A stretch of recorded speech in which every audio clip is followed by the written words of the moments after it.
दोस्तों, मैं Surendra Singh super education study platform में आपका स्वागत करता हूं। 30 मोस्ट इम्पोर्टेंट क्वेश्चन देखेंगे सीडीपी के और 30 में आपका स्कोर क्या जा रहा है। आप भी मेरे साथ बताइए कमेंट करके कि आपका स्कोर कितना सही जा रहा है। 30 में आपका स्कोर कितना जा रहा है, आप मुझे कमेंट करके बताइए कि आपका स्कोर कितना जा रहा है। शुरू करते हैं आज की क्लास। पहला प्रश्न है, आत्मसम्मान की भावना का लक्षण कौन सी अवस्था प्रकट करती है? आत्मसम्मान शैशव अवस्था करती है या किशोरावस्था करती है या वृद्धावस्था या प्रौढ़ावस्था? तो कौन सी अवस्था करती है? किशोरावस्था करती है, किशोरावस्था। बी सही हो जाएगा एक का। नेक्स्ट क्वेश्चन देखते हैं 2 नंबर। मानवतावादी अधिगम सिद्धांत के प्रतिपादक कौन है? मानवतावादी अब्राहम मैस्लो, फ्राइड या गुथरी या फ्रोवेल? तो 2 का सही आंसर हो जाएगा अब्राहम मैस्लो। नेक्स्ट क्वेश्चन देखते हैं 3 नंबर। किस अवस्था में मानसिक विकास बहुत तीव्र गति से होता है? ऐसी कौन सी अवस्था है जिसमें जो मानसिक विकास है वो बहुत तेज़ी से हो जाता है?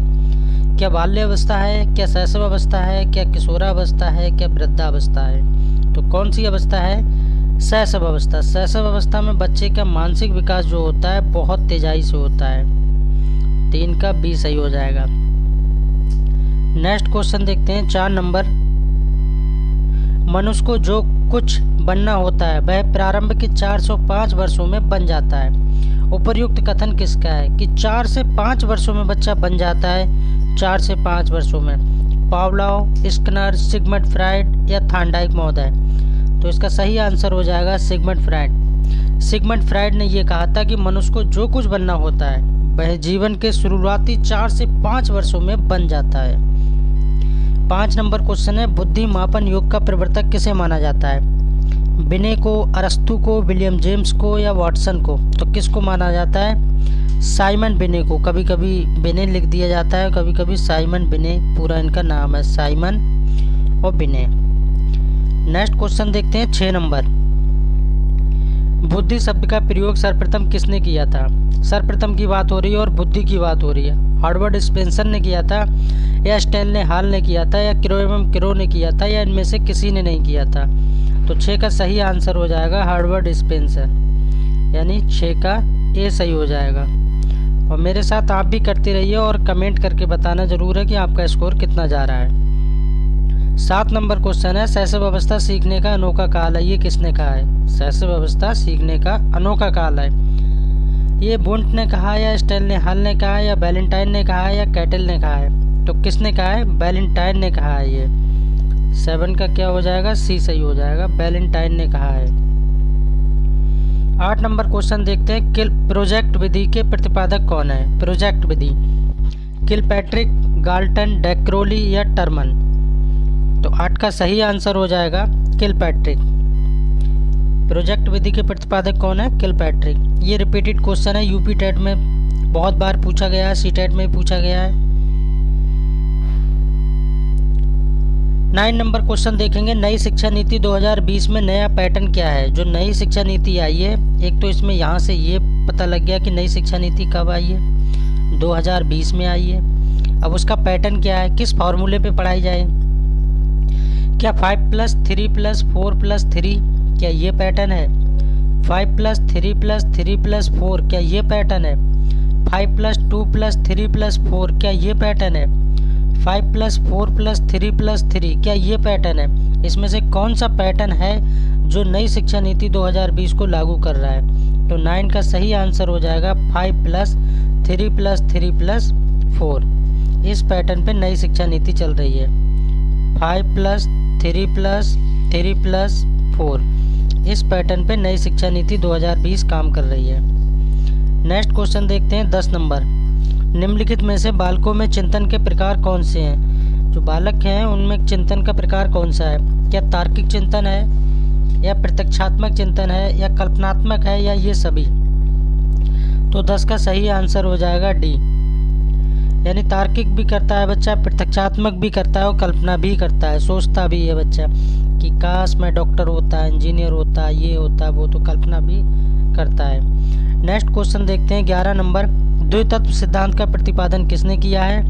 जॉनसन ने, टर्मन ने, स्पेयरमैन ने या स्टर्न ने? तो किसने किया है? स्पीयरमैन ने किया है। द्वितत्व सिद्धांत की बात की जाए तो किसने? स्पीयरमैन को याद रखना है। 12 नंबर क्वेश्चन है, मानव शरीर में कितने जोड़े गुणसूत्र पाए जाते हैं? जोड़े की बात की जाएगी, दो तरह से यहाँ पर क्वेश्चन बनता है। एक तो जोड़े की बात पूछेगा और दूसरा गुणसूत्र की बात पूछेगा। दोनों बातें याद रखना है। गुणसूत्र, अगर जोड़े की बात करें तो आपको याद रखना है 23 और गुणसूत्र की बात करी जाए तो 46।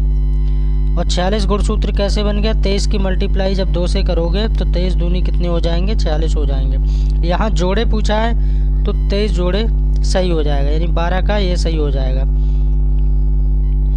नेक्स्ट क्वेश्चन देखते हैं 13 नंबर, संवेग प्राणी की उत्तेजित अवस्था तीव्र अवस्था, ये कथन किसका है? मैस्लो का, वुडवर्थ का, मैकडूगल का, पावलोव का। 13 का सही आंसर हो जाएगा वुडवर्थ महोदय का। किसका है? वुडवर्थ महोदय ने कहा था संवेग प्राणी की उत्तेजित अथवा तीव्र अवस्था है। तो 13 का बी सही हो जाएगा, 13 का बी।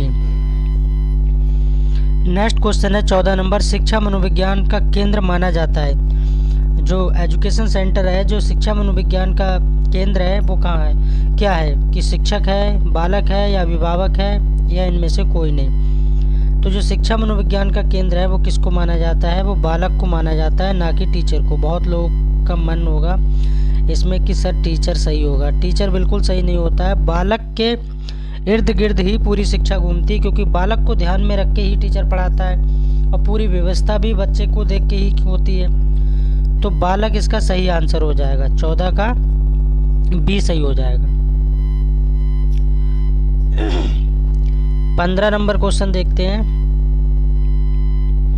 गैंग एज किस अवस्था को कहा जाता है? गैंग एज, बाल्य अवस्था, शैशवावस्था, युवावस्था, किशोरावस्था।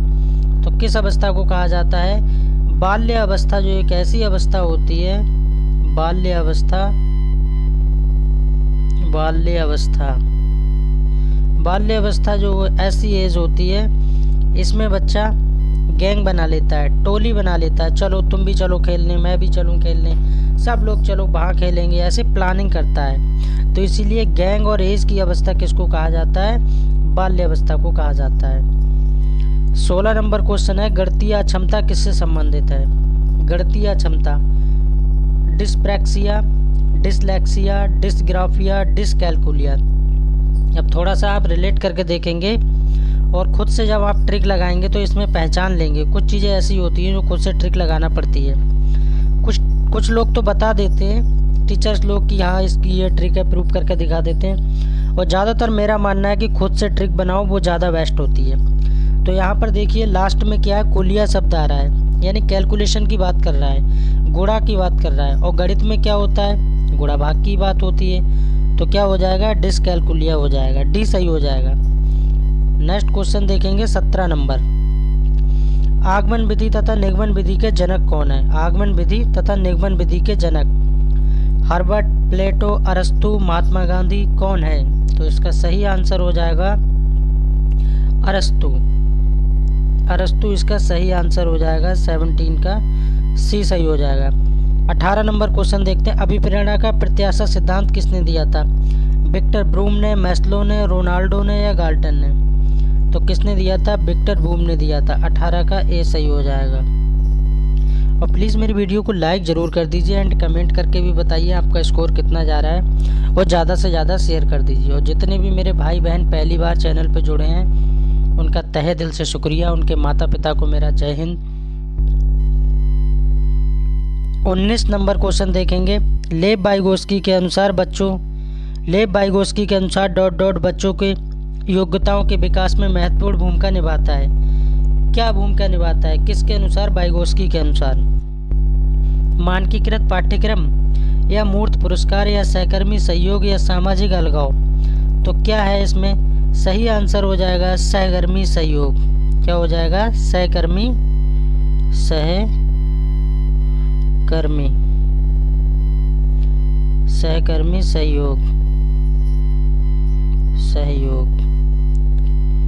किसके अनुसार? लेव वाइगोस्की महोदय के अनुसार। 20 नंबर क्वेश्चन देखेंगे, बच्चे सबसे प्रभावी ढंग से तब सीखते हैं यदि कोई अवधारणा अब धारणा की बात की जा रही है कि सामान्य से विशिष्ट की ओर होगा तब बच्चा सीखेगा प्रभावी ढंग से, या अमूर्त से मूर्त की ओर जाएंगे तब सीखेगा, या जटिल से सरल की ओर जाएंगे तब सीखेगा। तो 20 का सही आंसर हो जाएगा सामान्य से विशिष्ट की ओर। अब देखिए सामान्य से विशिष्ट की ओर, अमूर्त से जब उसे पता ही नहीं होगा कुछ तो ये तो हो नहींगा, तो मूर्त की तरफ कैसे। अब जटिल यानी कठिन, कठिन से सरल की तरफ जाएगा, ये भी गलत है और ये तो है ही गलत। तो पहला वाला सही हो जाएगा सामान्य से विशिष्ट की ओर। 21 नंबर क्वेश्चन देखेंगे, बाल अध्ययन का पिता कौन सा किसको कहा जाता है? बाल अध्ययन का पिता किसको कहा जाता है? जीन पियाजे को, स्टैनले हॉल को, या पावलोव को, या स्किनर को? तो किसको कहा जाता है? स्टैनले हॉल को कहा जाता है। डबल स्टार लगा लीजिए, क्वेश्चन बहुत अच्छा है, आने के चांस भी हैं एग्जाम में कि बाल अध्ययन का पिता किसको कहा जाता है? स्टैनले हॉल को कहा जाता है। 22 नंबर क्वेश्चन है, देखो सुनो और समझो किस विधि पर आधारित है? देखो सुनो और समझो किस विधि पर आधारित है? क्या ये प्रयोगात्मक विधि है, या प्रदर्शन विधि है, या प्रोजेक्ट विधि है, या प्रश्नोत्तर विधि है? तो कौन सी विधि है? ये प्रदर्शन विधि है। कौन सी विधि है? प्रदर्शन विधि है। प्रदर्शन विधि है ये, प्रदर्शन विधि, प्रदर्शन विधि। नेक्स्ट क्वेश्चन देखते हैं 23 number, out of the box चिंतन किससे संबंधित है? अभिसारी चिंतन से, अपसारी चिंतन से, उपयोगिता से, मौलिकता से? तो किससे है? ये अपसारी चिंतन से है, अपसारी चिंतन से। 23 का बी सही हो जाएगा। 24 नंबर क्वेश्चन है, अभिप्रेरणा का संबंध किससे है? मूल प्रवृत्ति, रुचि, परिपक्वता, या वातावरण? तो 24 का सही आंसर हो जाएगा रुचि। किससे हो जाएगा? रुचि। 24 का बी सही हो जाएगा। 25 नंबर क्वेश्चन है, शिक्षण के दौरान आवाज में उतार चढ़ाव उदाहरण है किसका? उद्दीपन परिवर्तन कौशल का, समापन कौशल का, या प्रस्तावना कौशल का, या पुनर्वलन कौशल का? तो 25 का सही आंसर हो जाएगा उद्दीपन परिवर्तन कौशल का, ए सही हो जाएगा। 26 नंबर क्वेश्चन है, प्रौढ़ आकलन सिद्धांत किसने दिया था? फ्राइड ने, मैकडूगल ने, मैस्लो ने, या हल ने? तो 26 का सही आंसर हो जाएगा हल ने, यानी CL हल इनका पूरा नाम है। नेक्स्ट क्वेश्चन देखेंगे 27 नंबर, निम्नलिखित में से कौन सा समस्या समाधान में बाधक नहीं है? नहीं में पूछा जा रहा है कि बाधक नहीं है, ये पूछा जा रहा है। सूझ, नकारात्मक मानसिक वृत्ति, चिंता, या भ्रांति? तो 27 का सही आंसर हो जाएगा सूझ। क्या हो जाएगा? सूझ, ए सही हो जाएगा। 28 नंबर क्वेश्चन है, निम्न में से कौन सा एक संवेग है? संवेग पूछा जा रहा है, उद्दीपन, ध्यान, स्मृति, आमोद? 28 का सही आंसर हो जाएगा आमोद। और इस वीडियो का सेकंड लास्ट क्वेश्चन है, 30 क्वेश्चन मैंने CDP के लिए हैं और 30 ही क्वेश्चन आते हैं एग्जाम में, और बहुत ही चुनिंदा और अच्छे क्वेश्चन हैं। आप अपना स्कोर कमेंट करके हमें बताइए कितना आपका सही जा रहा है। निम्नलिखित में से कौन सा नियम थार्नडाइक के सीखने के गौण नियमों में शामिल नहीं है? नहीं में पूछा जा रहा है, और थार्नडाइक महोदय के बारे में पूछा जा रहा है। अब थार्नडाइक महोदय के बारे में डिटेल में पता होना चाहिए। सादृश्यता का नियम, क्रिया प्रतिक्रिया का नियम, आंशिक क्रिया का नियम, बहु प्रतिक्रिया का नियम? 29 का सही आंसर हो जाएगा क्रिया प्रतिक्रिया का नियम, क्रिया प्रतिक्रिया का नियम। और इस वीडियो का लास्ट क्वेश्चन है 30 नंबर, मूल प्रवृत्ति का सिद्धांत किसने दिया था? सिगमंड फ्राइड ने दिया था, जीन पियाजे ने दिया था, या मैस्लो ने दिया था, या मैकडूगल ने दिया था? तो किसने दिया था मूल प्रवृत्ति का सिद्धांत? मैकडूगल ने दिया था, मैकडूगल ने दिया था। Thanks for watching, please subscribe my channel.